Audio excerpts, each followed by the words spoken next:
Irmãos, nós estamos durante o mês de abril, desenvolvendo essa série de reflexões com esse tema, a igreja e a cidade. Como todo mundo aqui sabe, no dia 4 de abril, Marília completou 97 anos, né? A gente está aí pertinho do centenário da nossa cidade, mas não é apenas a cidade que está celebrando história, porque nós, no dia 14 de junho, completaremos também 95 anos de existência como igreja, né? Então nós fazemos parte de uma igreja, de uma comunidade que há quase um século está inserida nessa cidade de 97 anos, convivendo com as pessoas dessa cidade, fazendo parte da história dessa cidade. Por isso, a ideia dessa série de mensagens não é comemorativa apenas, mas muito mais reflexiva. É um convite para nós olharmos para nós mesmos, como igreja, como crentes em Jesus, e perguntarmos com sinceridade, qual tem sido de fato a nossa relação com a cidade? Qual é a nossa missão aqui?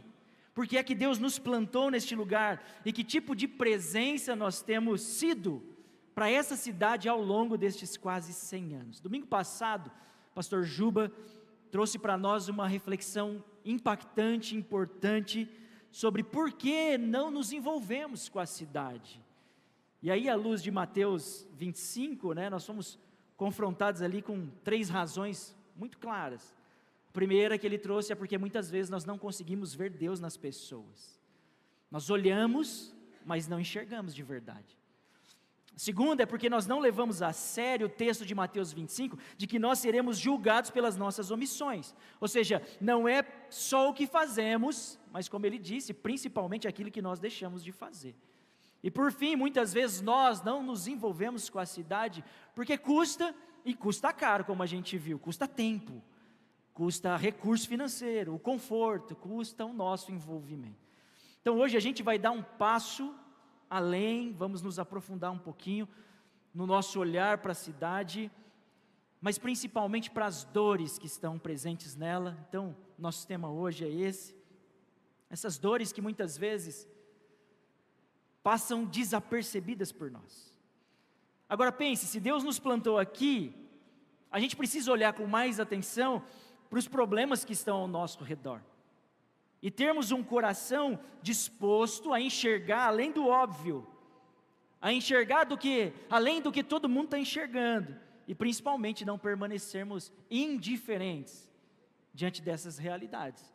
Então nós vamos hoje consultar 2 textos bíblicos. Eu vou pedir para você abrir sua Bíblia no capítulo 8 do Evangelho de Mateus, e também deixar marcadinho aí o Evangelho de Marcos capítulo 1. Vocês vão perceber que é uma história só, tá bom? É uma única história, mas eu vou usar 2 textos porque cada evangelho tem um detalhezinho exclusivo. Aliás, o Mateus, o Marcos e o Lucas, eles têm alguns textos, alguns relatos em comum. Por isso a gente chama esses evangelhos de evangelhos sinóticos, que a gente olha uma mesma ótica, encontra algumas similaridades, mas algumas narrativas que estão registradas nos 3 evangelhos, elas têm as suas particularidades, e é exatamente a situação desse milagre que nós vamos meditar essa manhã. Então nós vamos começar primeiro com Mateus capítulo 8, versos 1 e 2, e a gente já vai continuar a leitura indo lá para o Evangelho de Marcos capítulo 1, versos 41 a 45. Então, para facilitar, eu fiz a junção dos textos já, e a gente vai projetar aqui no telão, e aí eu vou pedir para você acompanhar aqui a leitura. Se você quiser acompanhar na sua Bíblia também não tem problema. Começando lá em Mateus capítulo 8, diz assim a palavra de Deus: quando Jesus desceu do monte, grandes multidões o seguiram, e eis que um leproso aproximou-se e o adorou, dizendo: Senhor, se quiser, pode me purificar. E Jesus, profundamente compadecido, estendeu a mão, tocou nele e disse: quero, sim, fique limpo. No mesmo instante, a lepra desapareceu dele e ele ficou limpo. E advertindo-o severamente, logo despediu. Ele disse: olhe, não conte nada a ninguém, mas vá, apresente-se ao sacerdote e ofereça pela sua purificação o sacrifício que Moisés ordenou, para servir de testemunho ao povo. Mas, tendo ele saído, começou a proclamar muitas coisas e a divulgar a notícia, a ponto de Jesus não poder mais entrar publicamente em nenhuma cidade. Por isso, permanecia fora em lugares desertos, e de toda parte vinham ao encontro dele. Feche os seus olhos, vamos orar. Senhor, essa é a tua palavra, Pai. E nós pedimos agora que o Senhor fale aos nossos corações, que o Senhor nos incomode essa manhã, que o Senhor nos tire, Pai, da nossa zona de conforto e nos traga, Pai, para mais perto do teu evangelho, para mais perto do teu Filho amado Cristo Jesus. E é no nome dele que nós oramos e pedimos isso. Amém. A nossa cidade sofre, a nossa cidade está sofrendo, e nós não podemos fingir que não estamos vendo. Mas eu quero deixar bem claro aqui que o que eu vou trazer para você não tem a ver com política. Aliás, por favor, não politize as dores de ninguém, jamais faça isso. Eu sei que a gente vive esse tempo maluco, onde tudo vira política, até as dores das pessoas, mas não façamos isso como igreja. Marília tem dores crônicas, como qualquer outra cidade, tem feridas que estão aí abertas, que precisam ser tratadas, mas a gente percebe que ao longo do tempo isso vai se aprofundando, e aí alguns números chamam a atenção, como por exemplo, o crescimento assustador da violência doméstica, da violência dentro dos lares, principalmente depois da pandemia. Marília tem registrado um aumento expressivo nos casos de violência doméstica. Então a gente saltou aí em mais de 75% de medidas protetivas, de urgência, de 2019 a 2024. A ponto de hoje, e esse é um número bem atual, do início do ano até agora, nós temos em média 2 medidas protetivas em caráter emergencial sendo emitidas todos os dias. Vamos falar de divórcio. Bom, os nossos índices também são preocupantes. Os números crescem em Marília. E o último dado que a gente tem é de 2023 para 2024, e aí foi um aumento de 5%. Quase 1.000 registros de divórcios em um ano. E o que assusta é que é um crescimento que vai na contramão da tendência observada, por exemplo, no estado de São Paulo, de uma maneira geral. Os números vêm apresentando queda no estado, mas em Marília eles continuam crescendo. Mas eu quero trazer essa manhã para vocês uma dor ainda mais silenciosa, uma dor ainda mais difícil de perceber, e para mim a mais devastadora, a mais avassaladora de todos, que é o índice de suicídio na nossa cidade. Em Marília, os números divulgados pela nossa rede local de saúde, que estão aí nas mídias, mostram uma tendência de alta nos últimos anos, né? E o que a gente tem de registro é 21, 22 e 23. E os números vão crescendo em torno de 30%, 35% de ano a ano. É assustador. Em janeiro de 2023, por exemplo, que acho que foi o último registro assim, de dados que a gente tem, a prefeitura mesmo informou que em um dia da semana, em janeiro de 23, o SAMU recebeu 6 chamados de ideação suicida, de tentativa de suicídio. Ou seja, são dados que revelam que nós não estamos lidando, gente, com estatísticas frias, mas há um sofrimento real, há uma dor latente, urgente, presente na nossa cidade, no lugar onde a gente vive. A Claudinha tentou levantar os dados dos últimos 2 anos, mas nós não temos isso. E eu não sei te dizer porquê, mas a gente tentou de toda maneira conseguir, mas nós não conseguimos. Eu sei que há um trabalho intensivo de combate, e é isso que a gente tem que fazer como cidade. Mas o que eu penso é que a nossa cidade, ela enfrenta um problema de saúde pública, de saúde mental, que a gente não pode ignorar, não é verdade? Agora, em relação ao suicídio, a OMS, que é a Organização Mundial da Saúde, ela atesta que 730 mil pessoas tiram a própria vida todos os anos no mundo. Ou seja, a cada 40 segundos, uma vida é perdida.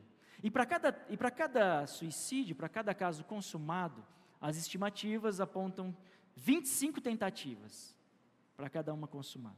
No Brasil, o cenário é alarmante. Mais de 16 mil suicídios em 2022, uma taxa de 8 para cada 100 mil. A taxa de Marília, se eu não me engano, é 8,6, né? Alguma coisa assim. E aí vem aumentando de 10% a 12% a cada ano.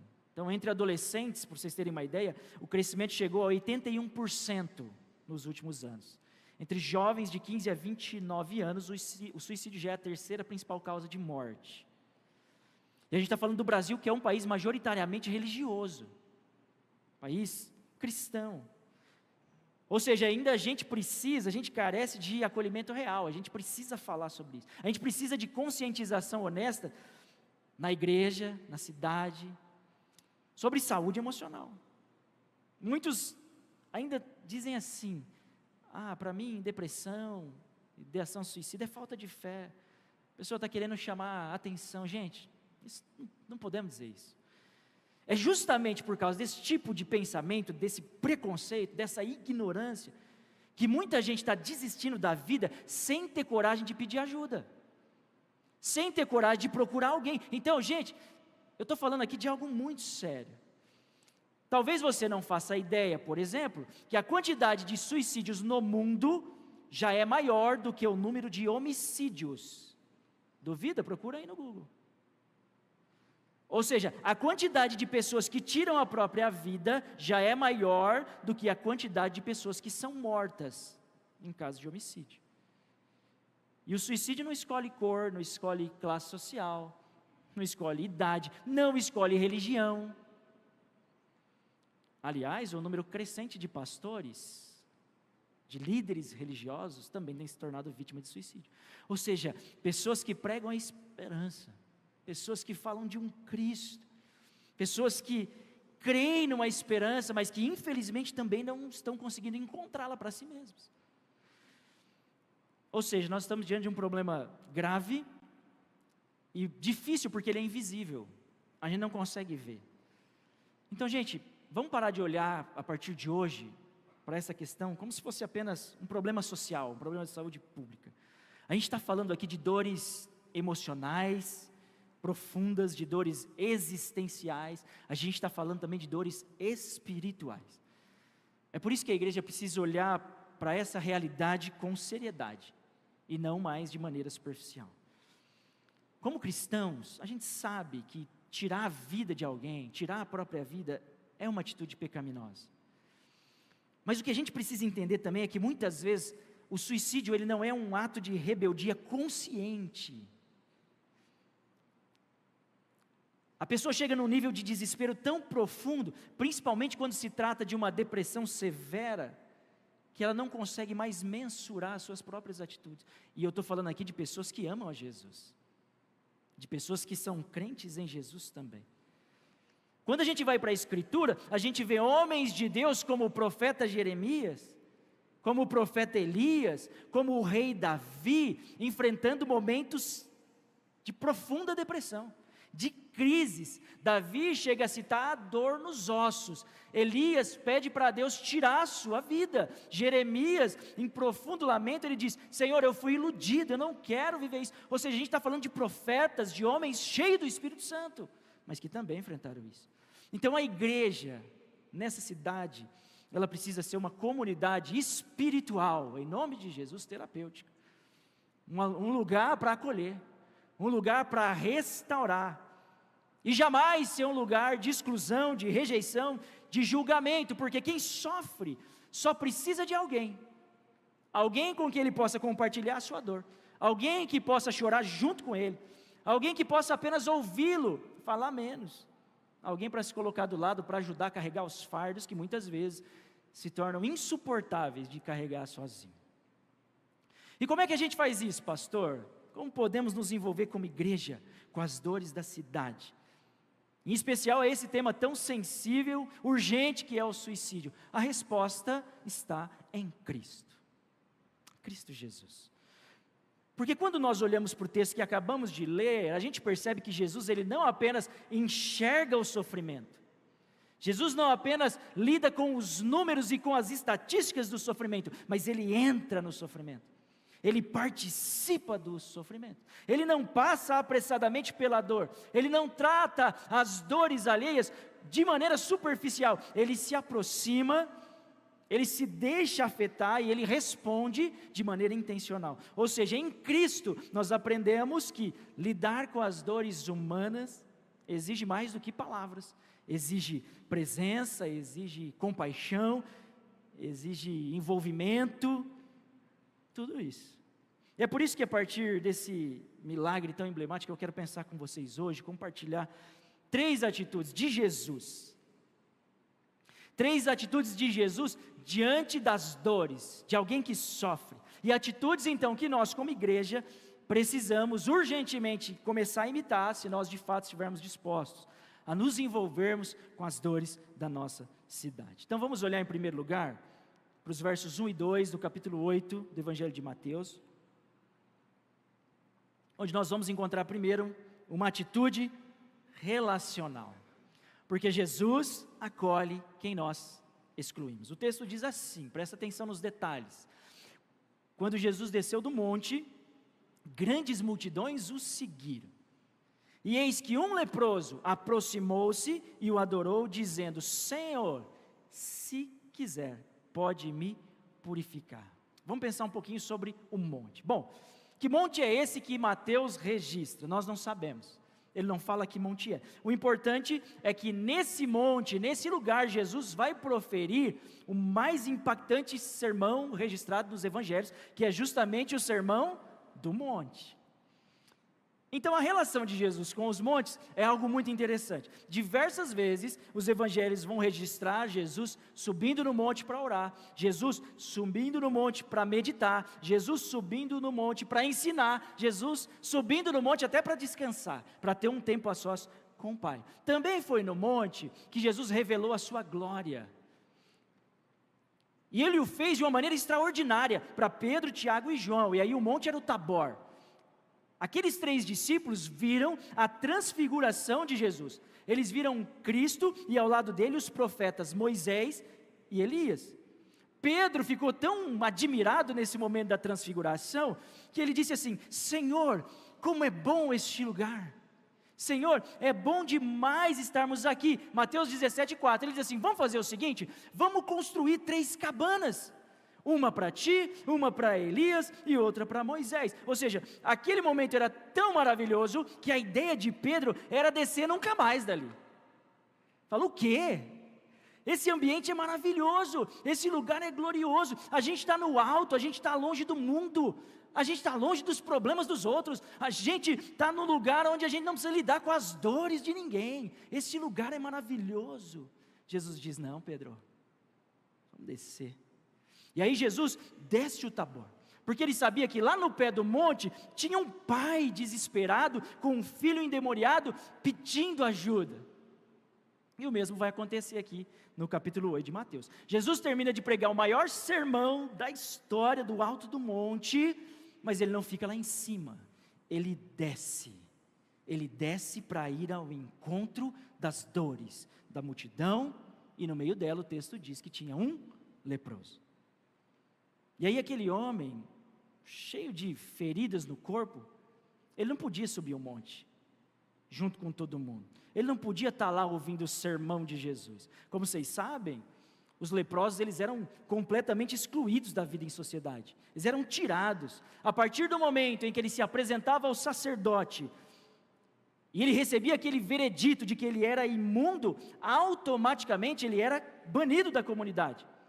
Lá em Levítico capítulo 13, versos 45 e 46, a orientação é muito clara. O texto diz: o leproso em quem estiver a praga, trará vestidos rasgados, cabeça descoberta, cobrirá o bigode e clamará: imundo, imundo.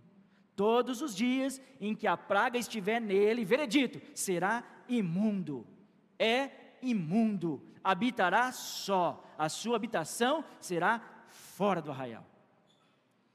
Isso significa que um leproso, ele não podia morar dentro da cidade, ele precisava morar fora do arraial, sozinho. Ele era obrigado a avisar em voz alta quando ele se aproximava de alguém. Então ele via alguém, ele está andando, ele tinha que já avisar. Sabe o que ele tinha que dizer? Imundo, imundo. Ele era excluído da vida religiosa, ele não podia mais frequentar o templo, ele não podia mais ir ao culto. Ou seja, a lepra não era só uma doença física, era também a marca da rejeição social, marca da rejeição espiritual. Para um leproso, talvez o que mais incomodava não era apenas a sociedade rejeitando, a igreja o rejeitando, mas a ideia de que talvez nem mesmo Deus o aceitava mais naquela condição que ele vivia, de imundo. Por isso os leprosos viviam em colônias afastadas, separados das suas famílias, separados da comunidade, usando as roupas rasgadas, cobrindo o bigode, com a cabeça raspada, mantendo uma aparência desleixada, como um sinal público da sua imundície, da sua miséria, da sua situação.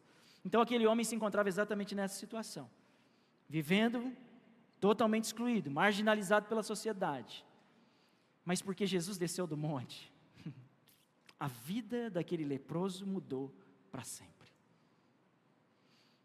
O monte também é um lugar muito significativo para nós. É o lugar da nossa comunhão com Deus. O monte para nós é o lugar da comunhão com os irmãos, lugar de culto, lugar de oração, lugar da gente estudar a Bíblia com bons professores, com um sistema de on-ox de ensino. O monte é um lugar maravilhoso. O monte é um lugar onde a gente ouve sermão expositivo e tem que ser bem pregado, e tudo isso é muito bom. Glória a Deus porque nós temos isso. Mas Deus não nos chamou para ficar em cima do monte. Deus não nos escolheu e não nos separou para ficarmos apenas no monte, porque Jesus nos ensina que a fé verdadeira, ela não se fecha em quatro paredes, ela não vive em função de si mesma, mas ela sai ao encontro, para manifestar aos que sofrem o amor de Deus, justamente para pessoas que estão sempre acostumadas a serem rejeitadas e excluídas. O que eu quero dizer com isso? É que a igreja não é apenas o lugar da teoria, das reflexões, dos estudos. A igreja precisa ser esse lugar onde nós praticamos uma fé viva, encarnada, que opera através do amor que há em Cristo Jesus. Há muitos leprosos em nossos dias. Tem muita gente, queridos, que foi completamente excluída e nós nem percebemos. Existem pessoas completamente afastadas, que foram tiradas do meio de nós. Pessoas que foram separadas, pessoas que foram chamadas de imundas, pessoas que foram excluídas e nós não vimos e nós não percebemos. Gente que foi banida, talvez do lugar onde ela deveria ter sido protegida. Gente que foi tirada por causa da sua dor. Gente que foi estigmatizada pelos fardos que carrega. Gente que foi julgada e condenada por causa das suas falhas. Gente que não consegue mais viver em comunidade por causa da vergonha, daquilo que ela pensa ser quem é. Mas o Evangelho nos lembra que os excluídos, eles estão gritando, e às vezes eles gritam em silêncio. E nós, se não tivermos a sensibilidade do Espírito, nós não vamos escutá-los. Eles estão gritando e pedindo que alguém desça do monte, que alguém venha socorrer. E é isso, queridos, que o Senhor Jesus espera de nós, a sua igreja, os seus discípulos. Veja, Ele nunca se esquivou dos problemas humanos. Ele nunca desviou da dor humana. Ele entrou nela, Ele tocou nela e curou com o seu amor, com a sua presença, com a sua verdade. E essa é a primeira atitude de Jesus. Percebam, ela é relacional. Ele acolhe quem a gente exclui. E Jesus nos chama hoje para a gente pensar sobre isso. Como igreja, sermos igreja, uma igreja relacional.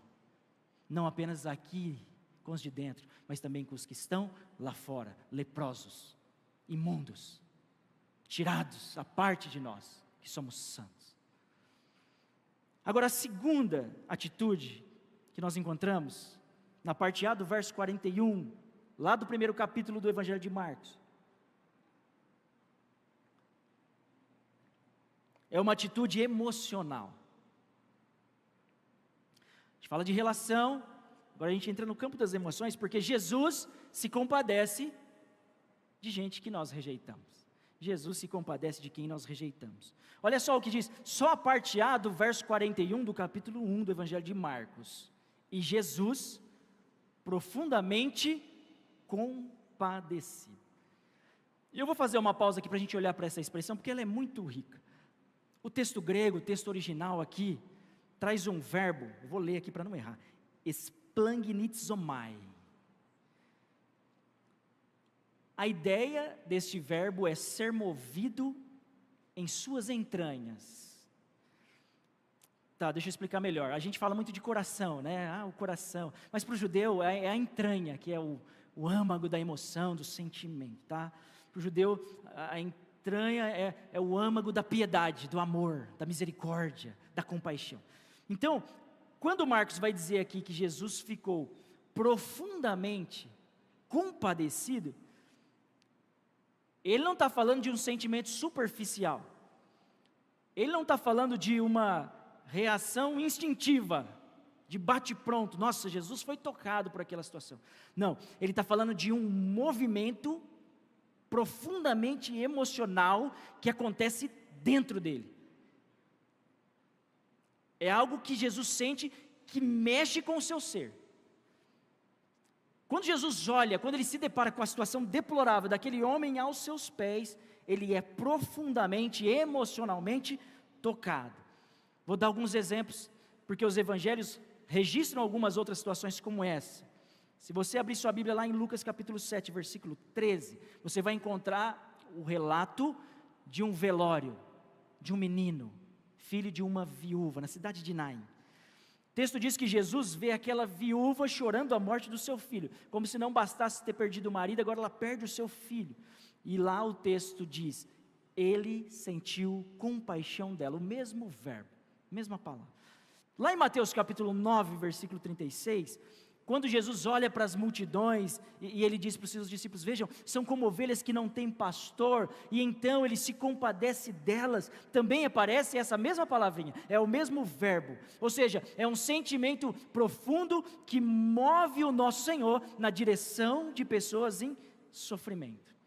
Agora olha que interessante isso, porque essa compaixão de Jesus revela a sua natureza humana, revela a sua plena humanidade. Nós sabemos que Jesus é o Deus encarnado, homem, e que Ele está perto, que Ele sentiu as dores, que Ele sofreu, que Ele se identifica com o sofrimento humano, mas ao mesmo tempo, a compaixão de Jesus não reduz em nada a sua divindade, mas revela justamente o caráter divino, que é rico em misericórdia, em compaixão.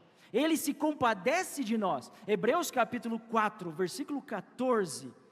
Se você quiser acompanhar esse texto, Hebreus 4 e 14 diz assim: tendo, pois, Jesus, o Filho de Deus, como grande sumo sacerdote que adentrou os céus, conservemos firmes a nossa confissão. Agora preste atenção, porque não temos um sumo sacerdote que não possa se compadecer, o mesmo verbo, das nossas fraquezas.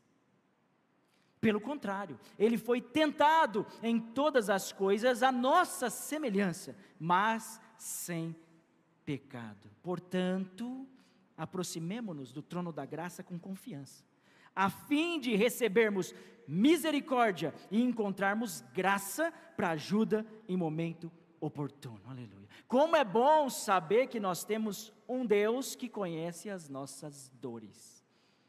Como é bom saber que nós temos um Deus que se compadece de nós, um Deus que não nos rejeita, um Pai que tem misericórdia de nós, mesmo quando nós estamos lá no fundo do poço, por causa da nossa imundície.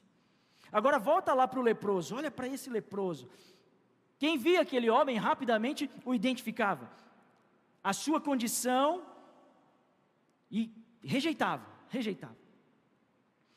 Então ele não era reconhecido como um leproso apenas por causa das suas vestes rasgadas, por causa da cabeça descoberta, mas principalmente porque havia ali, literalmente, um corpo vivo em decomposição.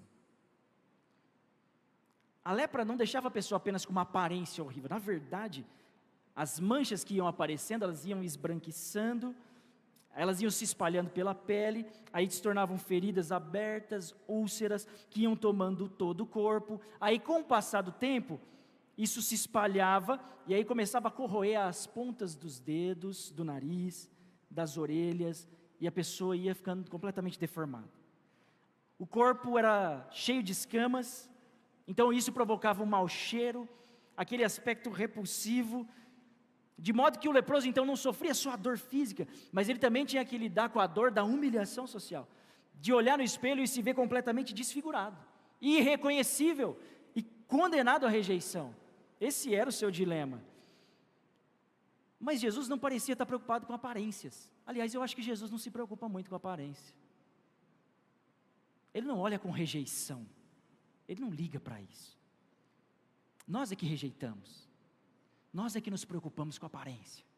Ele não. A gente rejeita, a gente julga, às vezes no trabalho, às vezes na rua, às vezes dentro de casa, às vezes dentro da igreja. O Juba falou aqui, quantas vezes a gente passa por alguém em situação de rua, a gente atravessa a rua, a gente desvia, a gente não olha para a pessoa, sabe, como se ela não fosse humana, como se ela não existisse, como se não houvesse ali a imagem e semelhança de Deus. Quantas vezes a gente deixa e abandona os nossos idosos, por exemplo, né? Alguém veio falar comigo sobre recomeçar um trabalho com idosos que foram tão importantes, que, sabe, formaram famílias, mas que de repente foram rejeitados. Alguns estão lá num asilo, abandonados, sem ninguém para ir lá passar meia hora para bater um papo. Quantas pessoas, irmãos, sofrem em silêncio?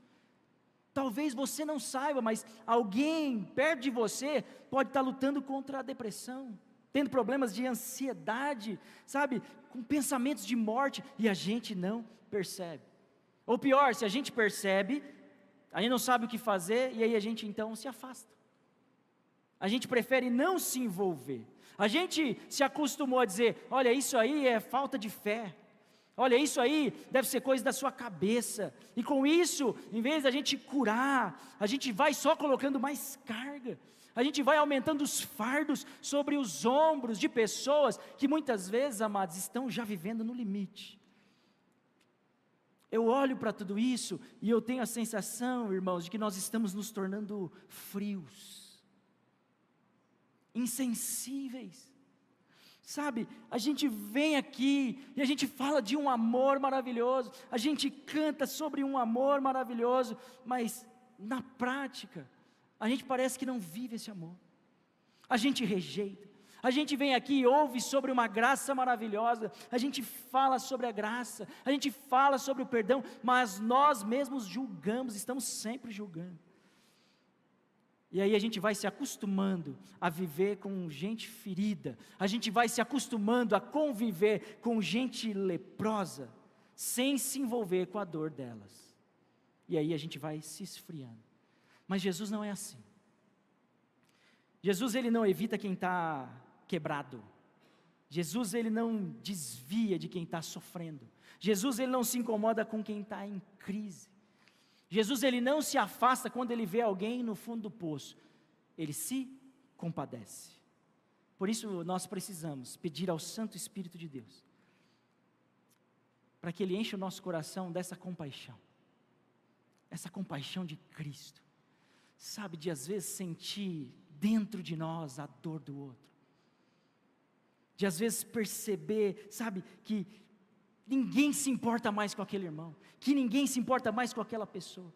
Pedir ao Espírito Santo que nos dê sensibilidade, empatia, para a gente perceber, para a gente identificar os rejeitados, para então sim sermos agentes de milagres na vida dessas pessoas que sofrem. Essa é a segunda atitude de Jesus, e nós precisamos imitá-lo,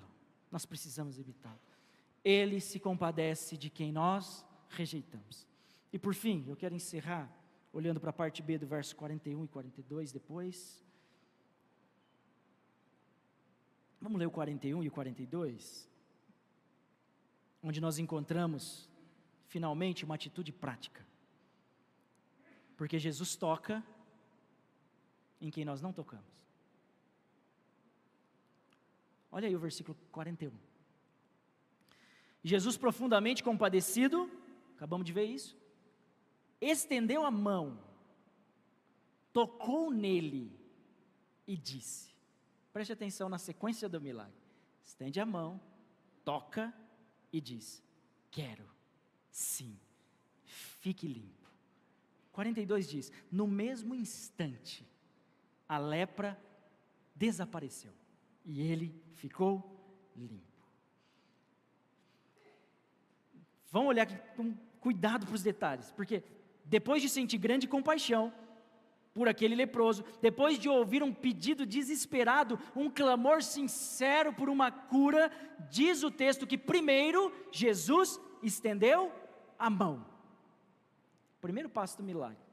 E aí eu me lembrei que no livro Simplesmente como Jesus, do Max Lucado, eu não sei se você já leu esse livro, Simplesmente como Jesus, do Max Lucado, de uma maneira poética, o Max ele vai escrever que talvez nesse momento em que Jesus estende a mão, um filme passou na cabeça daquele homem leproso.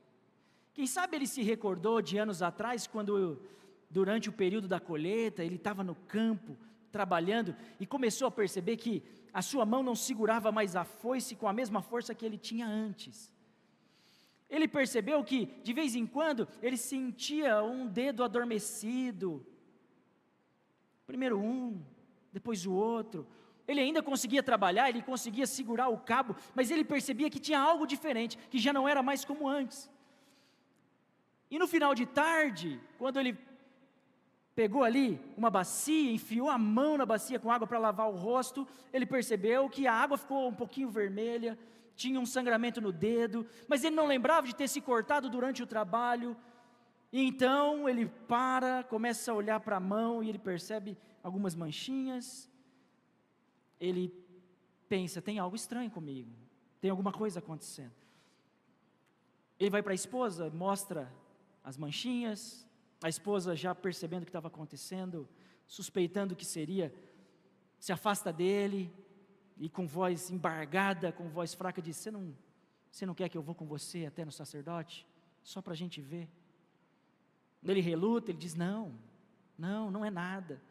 Mas depois, com o passar dos dias, ele mesmo chega à conclusão de que precisa se apresentar ao sacerdote. Talvez aquele homem, antes de sair, se abaixa e com a mão ainda boa acaricia o rosto da filha, não sei, sai e vai até o sacerdote, talvez tocando pela última vez as pessoas que ele gostava, e como diz Levítico capítulo 14, o sacerdote o examina, o sacerdote não toca, ele olha, vê a mão enrolada no pano, vê as feridas, que agora já estão se espalhando pelo corpo, e então, cumprindo o ritual da lei, ele se levanta, estende a mão para a porta do templo e diz, imundo, imundo.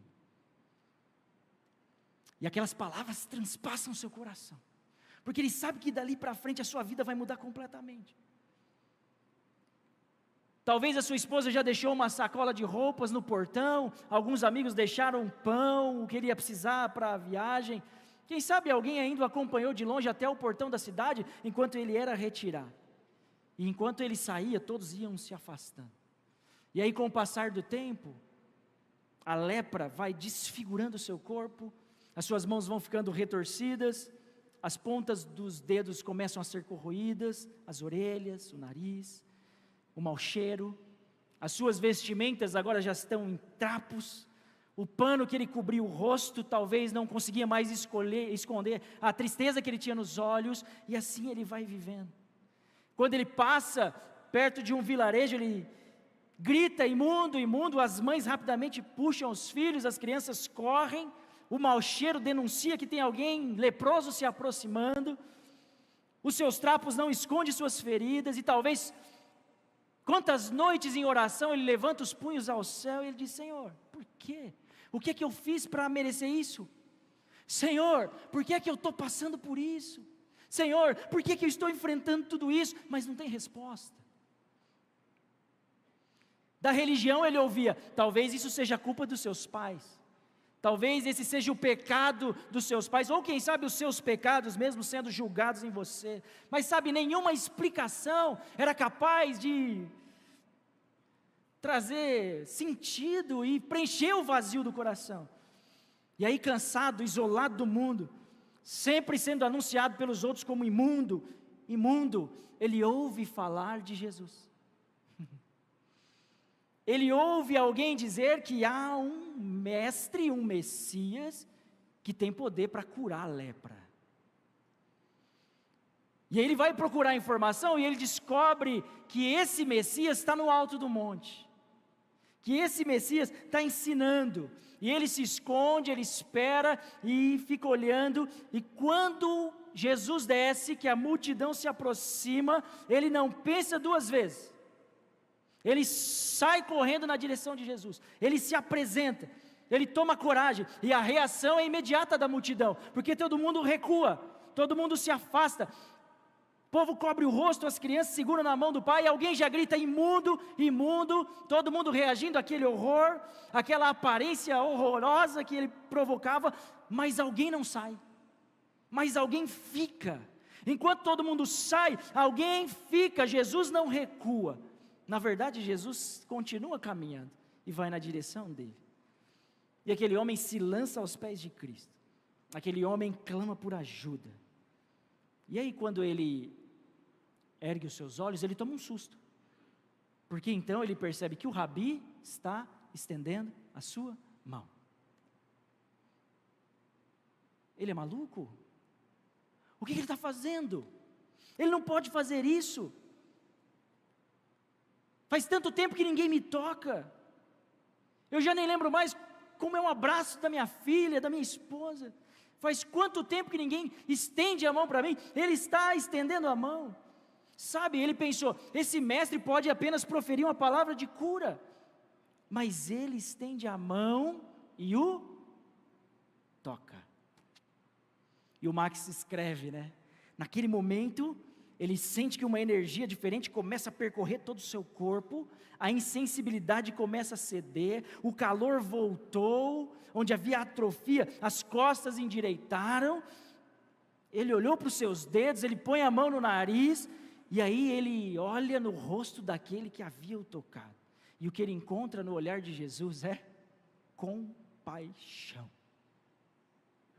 e o que ele encontra no olhar de Jesus é amor, é bondade, ele encontra alguém que não olha apenas para a sua dor, mas alguém que sente a sua dor, e naquele momento o milagre acontece, o extraordinário acontece, quando Jesus o toca, não é ele quem fica impuro, mas é a lepra que desaparece, porque na lógica humana, a medicina da época dizia, se alguém tocar um imundo, também fica imundo, se alguém tocar o leproso, também vai ficar leproso, mas quando Jesus o toca, não é ele que fica impuro, é a lepra que vai embora. Esse é o milagre do toque de Jesus, e quando Jesus nos toca, a nossa lepra não contamina ele, quando Jesus nos toca, é a nossa impureza que sai, é o nosso pecado que vai embora, esse é o milagre do toque de Jesus, a santidade dele cura a nossa lepra, e nos torna limpos, restaurados. A verdade é que todos nós aqui também éramos imundos, essa é a verdade, mas um dia ele me tocou, um dia ele te tocou também, ele tocou em você, na sua família, e hoje ele está nos chamando, nos desafiando, para que nós que somos os seus discípulos, saiamos pelas ruas da cidade, tocando gente que ninguém mais quer tocar.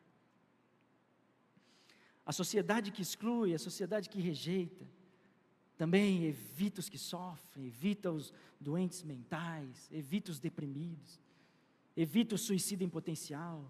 A sociedade evita o que sofre, quem precisa de ajuda. Mas Jesus se aproxima, Jesus ele se envolve, Jesus ele toca, Jesus ele coloca a mão onde ninguém mais coloca, aleluia. Mas e nós?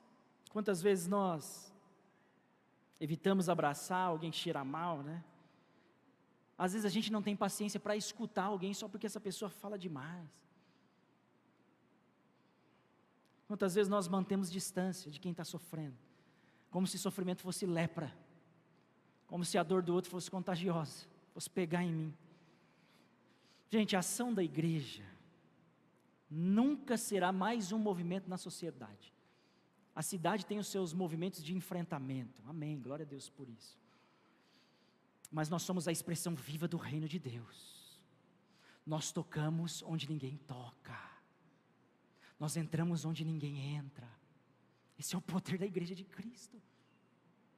Ele nos chama para isso. Ele nos deu autoridade para isso. Ele nos chama essa manhã para acolher excluído. O Espírito quer gerar em nós compaixão pelos rejeitados. O Senhor nos chama essa manhã para tocar aqueles que ninguém toca. E às vezes com gestos simples, como o de Jesus. Um abraço que diz, olha, você não está sozinho.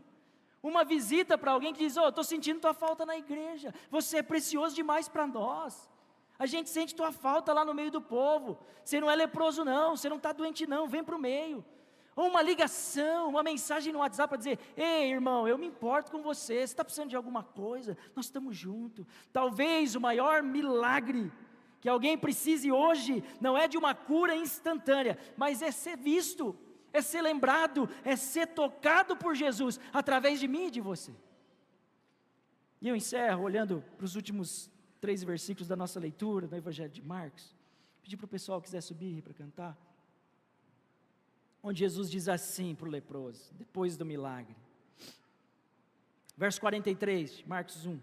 E advertindo-o severamente, logo o despediu e lhe disse, presta atenção, olhe, não conte nada a ninguém. Essa é a ordem de Jesus. Se apresente para o sacerdote, ofereça a sua purificação, para que isso sirva de testemunho. Aí o verso 45 diz assim, mas tendo ele saído, começou a proclamar muitas coisas, e a divulgar a notícia, a ponto de Jesus não poder mais entrar publicamente em nenhuma cidade. Olha só, Jesus pede para o homem não contar nada. Jesus diz, olha, não conta nada para ninguém. Mas, diante daquele milagre, como é que ele não vai contar? Fala a verdade. Como é que a gente vai ficar quieto? Jesus diz, não conta nada para ninguém. Sabe o que ele faz? Sai correndo contar para todo mundo. Aí Jesus diz para nós, contem para todo mundo. E a gente não conta para ninguém. Não é? Jesus diz, vão e anunciem. E a gente fica quieto, de lado, atravessa a rua. Pastor, o que eu vou contar? Ué, lembra da lepra? A lepra é um retrato vívido do pecado. Começa com uma coceira, começa com uma feridinha, que vai crescendo, que vai tirando a sensibilidade. O pecado faz isso com a gente. A frieza espiritual, o amor que vai se esfriando é igual lepra. A gente no começo não dá valor, vai deixando passar, e aí vai perdendo sensibilidade física, e aí a gente vai perdendo a sensibilidade espiritual. Irmãos, a lepra do pecado nos separa de Deus, nos afasta da comunhão, e aí quando a gente menos percebe, a gente está andando igual leproso. Mas o Evangelho é a boa notícia de que Cristo é poderoso para nos purificar da nossa lepra espiritual. Jesus diz, vai e se apresenta para o sacerdote, porque a tua história vai virar testemunho. Aleluia. Da mesma maneira, Deus te chamou, Jesus te alcançou, Ele te tirou das trevas, Ele realizou o maior milagre da tua vida, e Ele diz, vai e testemunha, porque tem outros leprosos assim como você, que também precisam ser tocados, que também precisam ser curados. Existem leprosos gritando em silêncio, gente sofrendo do seu lado, pessoas pensando em desistir da vida, que precisam encontrar em nós Jesus, o amor de Jesus, a compaixão de Jesus, o toque de Jesus. Nós saímos daqui essa manhã desafiados a descer do monte, desce do monte da indiferença, do monte da tua religiosidade, desce do monte, abre os olhos para os excluídos, estende a mão para o rejeitado, toca, porque talvez o seu toque seja o único toque que ela está precisando para receber a cura e o milagre. Quem sabe você essa manhã que me ouve aqui ou pelas redes sociais, se sente como um leproso, ferido, rejeitado, isolado, excluído, pensando que não há mais saída. Deixa eu dizer uma coisa para você em nome de Jesus, não desista de viver. Há esperança, há milagre para a tua vida, há um Jesus que se compadece de mim e de você, há um Jesus que te acolhe, há um Jesus que ainda toca, há um Jesus que transforma, e Ele está aqui essa manhã, e a presença dEle é suficiente para mudar a tua história. Meu irmão, se você está sofrendo, peça ajuda, clame, converse com alguém, procure um pastor, procure um presbítero, Nós temos irmãos aqui, nós temos um ministério de cura aqui. Irmãos que vão poder te acolher, te ajudar, te acompanhar. Não se isole. Você não é leproso, você é filho amado de Deus. Você faz parte dessa igreja. E nós, como igreja, vamos sair desse lugar essa manhã com um compromisso muito claro no nosso coração, de não viver mais uma fé indiferente, distante da dor das pessoas. A gente vai viver como igreja uma fé que se envolve com essa cidade, um amor que reflete o caráter de Cristo, lembrando que Jesus é aquele que acolhe quem a gente exclui. Essa é uma atitude relacional. Nós precisamos disso, relacionamentos que transformam. Desce do monte para se aproximar de gente que não pode subir no monte. Vai atrás de gente que precisa. Jesus é aquele que se compadece de quem nós rejeitamos. Isso envolve as nossas emoções também. A gente sentir a dor do outro, de não ignorar, de chorar com os que choram. Se Cristo, Santo de Deus, não rejeita ninguém, como é que eu e você podemos rejeitar? E lembre-se também que Jesus toca quem nós evitamos tocar, quem nós não queremos tocar, e que seja essa a nossa atitude prática. Jesus não cura a distância nesse caso, Ele vai até o homem, Ele estende a mão e toca, e o toque de Jesus transforma, o toque de Jesus restaura a dignidade, o toque de Jesus cura, o toque de Jesus transforma a história, o toque de Jesus devolve vida. Por isso, nós vamos orar nessa manhã de uma maneira muito intencional. Nós vamos clamar a Deus para que Ele nos ajude a sermos imitadores de Cristo, nas ações de Cristo, nas atitudes de Cristo, na maneira como Ele vive, na maneira como Ele toca. E nós vamos orar por pessoas da nossa cidade, ou talvez da tua família, ou talvez, quem sabe, você mesmo, que precisam nessa manhã de um milagre de Jesus, de um toque de Jesus. A gente vai orar pela nossa cidade. Nós vamos pedir para que Deus nos ajude, nos dê estratégias, que o Senhor nos tire da zona de conforto, e como igreja a gente se envolva com as dores da cidade. E mais, para que essa seja uma semana de oportunidades para você manifestar Cristo a alguém que está clamando, que está precisando desesperadamente de um toque de Jesus. Se coloque de pé no seu lugar. Eu vou pedir para os pastores e presbíteros virem aqui à frente nesse momento. Pastores e presbíteros, intercessores também. Você que, a irmã de Lamar, se quiser trazer o grupo de irmãs intercessores, eles vão ficar aqui. E você vai sair do teu lugar nessa manhã. Você vai sair do teu lugar nessa manhã. E nós vamos orar pela tua vida. E se você quiser representar alguém que você sabe que está sofrendo, que precisa de um toque nessa manhã, que precisa de uma intervenção miraculosa do Senhor Jesus, urgente, saia do seu lugar agora e venha aqui à frente. Venha representar essa pessoa. Nós vamos impor as mãos sobre esses irmãos, vamos clamar. Vem mais pra frente, os intercessores, vem aqui, ó, os intercessores também, por favor. Vem mais pra frente, para que os irmãos possam se achegar. Vem mais pra frente. Se quiser pode subir aqui, viu? Tu pode subir aqui, se quiser. Nós vamos orar agora, e você no teu lugar, estenda a tua mão direita aqui pra frente. Aqui tem gente com dor, aqui tem gente sofrendo, ou gente que está representando alguém que está sofrendo. E essa é uma manhã de cura, essa é uma manhã de restauração, essa é uma manhã em que o Espírito do Senhor está curando, está tocando, está transformando vidas aqui. Ergue a sua voz e comece a orar, interceder. Peça a Jesus, clame por essas vidas. Ó Senhor, nós oramos agora como igreja do Senhor, Pai. Nós clamamos a Ti, pedimos que o Senhor venha, Pai, agora, transformando os corações. Pai, nós clamamos agora para que o Senhor venha mudar esse quadro. Senhor, quantas dores nós temos visto e enfrentado na nossa cidade. Quantos irmãos aqui, Senhor, sofrem, choram, ou estão aqui representando alguém, Pai, que precisa de uma intervenção Tua. Gente que às vezes nunca falou para ninguém, mas o coração está dilacerado, muitas vezes com pensamentos de morte. Senhor, Santo Espírito, nessa manhã, venha, Senhor, vem, Santo Espírito, trazendo cura. Vem agora entrando onde ninguém entra, Pai, porque o Senhor pode entrar no quarto escuro, o Senhor pode entrar nos hospitais, o Senhor pode entrar, Pai, nas comunidades. O Teu Espírito Santo entra nos corações e transforma corações. Cura nessa manhã, Pai, cura nessa manhã. Restaura, Senhor, restaura, Senhor. Muda, Senhor, o quadro, muda, Senhor, a história. Entra para o meio, irmão, presbítero, entra para o meio, vai entrando, vai orando, vai impondo as mãos, pode entrar no meio. Pai, em nome de Jesus, tira agora, Pai, a depressão, a dor, a angústia, o sofrimento deste coração. Pai, em nome de Jesus, arranca, Senhor, esse sentimento de morte, esse desejo de não viver mais, em nome de Jesus. Que haja cura essa manhã, que haja restauração essa manhã. Nós clamamos, Santo Espírito, vem, encontre em nós corações abertos e dispostos a nos envolvermos com a dor do outro, a tocarmos onde ninguém toca, a acolher quem a sociedade às vezes rejeita, Pai. Muda-nos como igreja, nós não queremos ser relevantes na nossa estrutura, nós não queremos ser relevantes em coisas banais, nós queremos ser relevantes como uma igreja que cura, que transforma, que restaura para a glória do nome de Cristo Jesus.